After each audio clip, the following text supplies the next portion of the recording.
Hi friends, welcome back to Naga's Kitchen. இன்னைக்கு நம்ம Naga's Kitchenல குட்டீஸ்க்கு ரொம்பவே பிடிச்ச சாக்லேட்ல ஒரு ரெசிபி பண்ண போறோம். சாக்லேட் மினி கேக் ரெசிபி பார்க்க போறோங்க.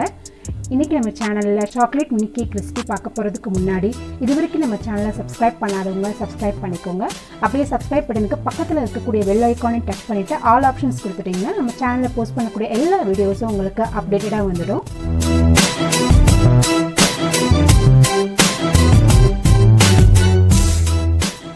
ஸோ இந்த சாக்கோ மினி கேக் பண்ணுறதுக்கு பார்த்தீங்கன்னா ஃபஸ்ட்டு 2 கப் மைதா எடுத்துக்கிறேன்.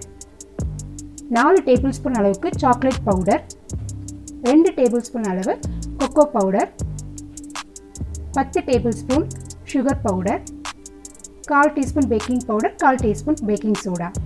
ஃபஸ்ட்டு இந்த ட்ரை இன்க்ரீடியன்ஸ் எல்லாத்தையும் ஒரு விஸ்க் வச்சு நல்லா இந்த மாதிரி மிக்ஸ் பண்ணி விட்டுடணும், எந்த வித கட்டியும் இல்லாமல். ஸோ இந்த ட்ரை இன்க்ரீடியன்ஸ் எல்லாமே மிக்ஸ் பண்ணதுக்கு அப்புறமா நம்ம எந்த கப்பில் மைதா எடுத்துக்கிட்டோமோ அதே கப்பில் தான் இப்போ 2 கப் அளவுக்கு மில்க் இதோட ஆட் பண்ணிக்க போகிறோம். ஸோ மில்க் ஆட் பண்ணதுக்கு அப்புறமா 2 டேபிள் ஸ்பூன் அளவுக்கு நெய் ஆட் பண்ணிக்கலாம். நெய் ஆட் பண்ணிவிட்டு இந்த வெட் இன்க்ரீடியன்ஸ் எல்லாத்தையுமே வந்து நல்லா மிக்ஸ் பண்ணி விட்டுடணும், எந்த வித லம்ஸும் இல்லாமல்.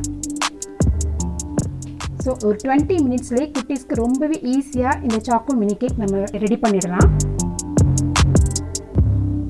ஸோ இந்த மாதிரி நல்லா மிக்ஸ் பண்ணதுக்கப்புறமா இதோட கன்சிஸ்டன்சி பார்த்திங்கன்னா இந்த அளவுக்கு தான் இருக்கணும்.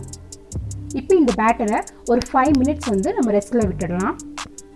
ஸோ அந்த 5 மினிட்ஸ் ரெஸ்ட்டில் இருக்கிற நேரத்தில் நம்ம இந்த மாதிரி ஒரு இட்லி தட்டை வந்து நெய் போட்டு நல்லா க்ரீஸ் பண்ணி எடுத்துக்கிறணும்.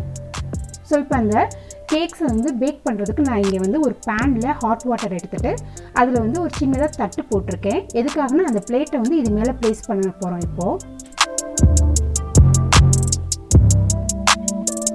இப்போ நம்ம ரெடி பண்ண பேட்டரை வந்து இதில் வந்து ஃபில் பண்ணி எடுத்துக்கலாம். இப்போ அந்த ஒரு பிளேட்டை மட்டும்தான் இப்போ இந்த பேனில் வந்து ப்ளேஸ் பண்ணிவிட்டு பேக் பண்ணி எடுத்துக்க போகிறேன்.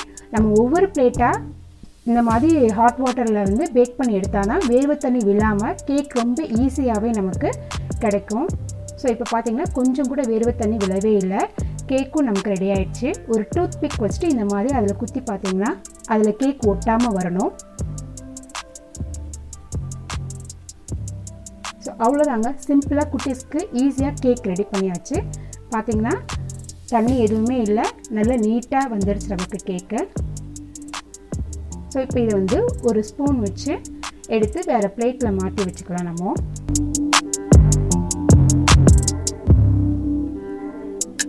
ஸோ இந்த கேக் பார்த்திங்கன்னா ரொம்ப டேஸ்டியாகவும் இருக்கும், அதே நேரத்தில் ரொம்ப சாஃப்டாகவும் இருக்கும் பசங்க சாப்பிட்றதுக்கு. அவ்வளோதாங்க, ஒரு 20 மினிட்ஸ்லேயே பசங்களுக்கு ஈஸியான சாக்கோ மினி கேக் ரெடி பண்ணியாச்சு. ஓகே ஃப்ரெண்ட்ஸ், இன்றைக்கி நம்ம சேனலில் ஷேர் பண்ண ரெசிபி உங்களுக்கு பிடிச்சிருக்குன்னு நான் நினைக்கிறேன். இந்த ரெசிபி உங்களுக்கு பிடிச்சிருந்தா லைக் பண்ணுங்கள், உங்கள் ஃப்ரெண்ட்ஸோட ஷேர் பண்ணிக்கோங்க. தேங்க்யூ.